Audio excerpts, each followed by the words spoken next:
If you are wondering why protest movements are changing in America, why millions are talking about walkouts, strikes, and economic disruption instead of just marches and signs, this is why. On the anniversary of Trump's inauguration, tens of thousands of Americans have RSVP'd to demand change in the streets and say they will not stand for fascist America. 1 year into Donald Trump's term, millions of Americans are saying that business as usual cannot continue. All of these protests are under the title of the Free America Walkout, and many of them across the country have thousands of people that have RSVP'd. Nearly 50,000 people have RSVP'd across the country, with nearly 1,300 events happening. This is a map showing, I wanted to blow this up, but this is a map showing everywhere in the country that there's a protest happening. There are some that are happening in Alaska, there's some that are happening in Hawaii. Everywhere across the country, people are demanding change. But many of the political groups that are helping organize these demonstrations say that there is a sentiment that's shifting amongst the people that are attending. Folks don't just want to show up and hold signs anymore. They want to impose real political and economic costs. This really is no longer about symbolic distractions. It is about strategic disruption. This is a video showing that even citizens of Greenland are demanding change to the Trump administration's actions. All of this escalation did not just come out of nowhere. Protest activity has surged since the murder of Renee Nicole Good in Minneapolis at the hands of an ICE agent, which really became a flash and inflection point for everything that people fear about unchecked federal power. Since then, ICE has stopped paying for detainee medical treatment despite receiving billions of dollars in new funding. Donald Trump has continued to expand the executive power beyond what people thought was possible. There was a recent poll from Quinnipiac University that found that 70% believed that the president needed authorization from Congress to go to war. Funny how 70% of the country agrees with the Constitution, which clearly says in Article 1, Congress declares when the United States goes to war. But the same day that the poll was released on January 14th, the Republican controlled US Senate rejected a measure to require Trump to obtain permission before further operations in Venezuela. That was the War Powers Act, another video that we made for Courier. Subscribe and go check out that video. And at the same time as all of this is happening, the president of the United States has openly threatened to utilize the Insurrection Act, which shows his willingness to use federal military troops on US civilians. For millions of Americans, the line has already been crossed. Let's just go over some of the worst things that have happened since Trump's second term started. Last year, Trump publicly threatened pro Palestinian protesters, accusing them of supporting terrorism for opposing the US backed Israeli genocide that's occurring in Gaza and the West Bank. He also directed federal agencies to investigate student groups on college campuses, organizers and demonstrators based on their political speech and affiliation. And the administration even tried revoking visas and green cards of pro Palestinian non citizens.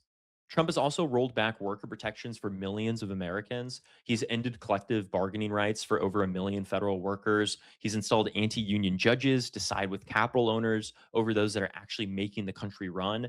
And he's promoted austerity messaging instead of actual relief. He doesn't have policy proposals. Instead, he says things like, oh, who needs more than 5 pencils? You can buy less toys for your children.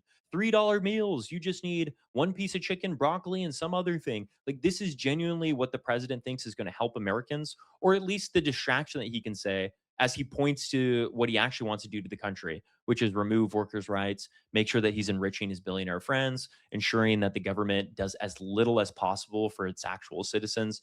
His tariff policies have not been for the protection of workers or national manufacturing. It's all been economic blackmail and spite based economic policies driven towards those he views as enemies of the country. He's threatened allies with terrorists for political disobedience, sparked retaliation that raises prices for the average American. And arguably, what is the worst thing for his own supporters, Trump has not released the Epstein files after campaigning for months and months as the most transparent presidential candidate who released the full documentation.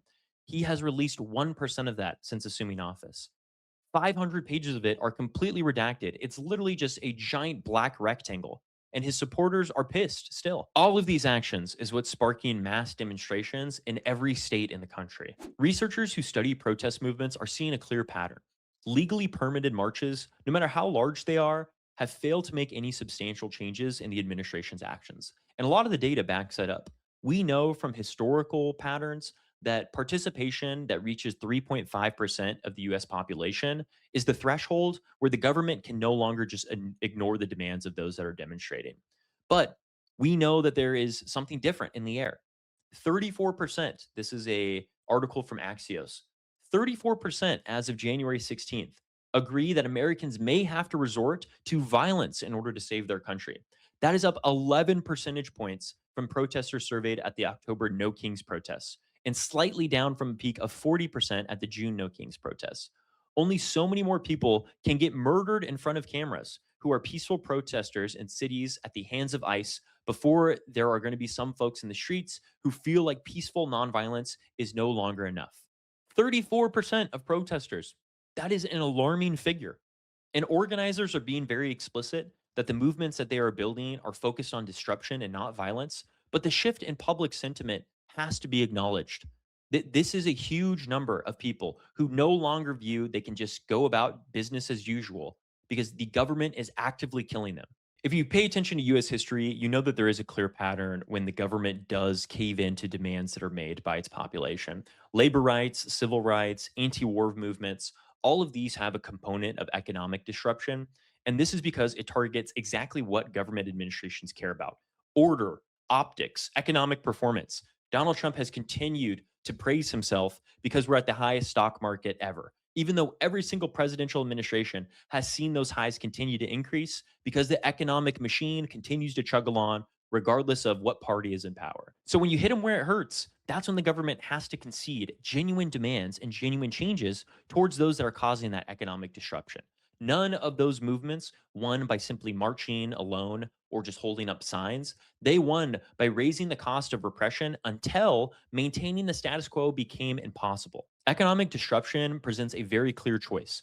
The government concedes and gives in to the demands, or they escalate repression even further and expose authoritarianism in real time. This is why crackdowns often backfire, is because when authoritarian regimes go against the citizens who are demanding that they are able to survive, or that their neighbors are not being beaten by federal agents, or that there's some accountability for a government who continues to expand its own power, that shows the authoritarianism that's inherent in the system. If the Trump administration continues to crack down on people who are demanding for their own safety, for the safety of their neighbors, for authoritarianism to stop rising in their cities, they will see that metric of 34% of people who think that violence is necessary. They'll see that spike exponentially.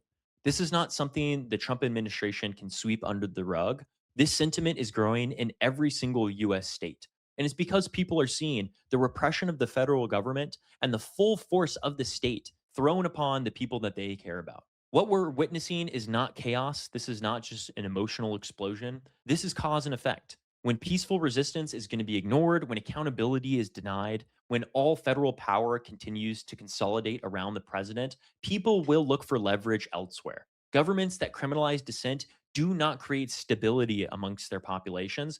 They create the very instability that they claim to fear and need that authority to control. This movement should be a blaring siren to everybody in society, to the regime itself, that if it continues to govern through force, ignoring their constituents and the spectacle of social media, they will be met with people. To the public, that if this type of protest ceases to be effective, it will just mutate into something different and more extreme. And historically, we know that the pattern is when power refuses to listen, the response will get louder, sharper, and harder to control. The question is not whether disruption is coming. The question is, are those in power going to recognize this as a signal of what is to come? Or will they continue to provoke the consequences that they are the most afraid of?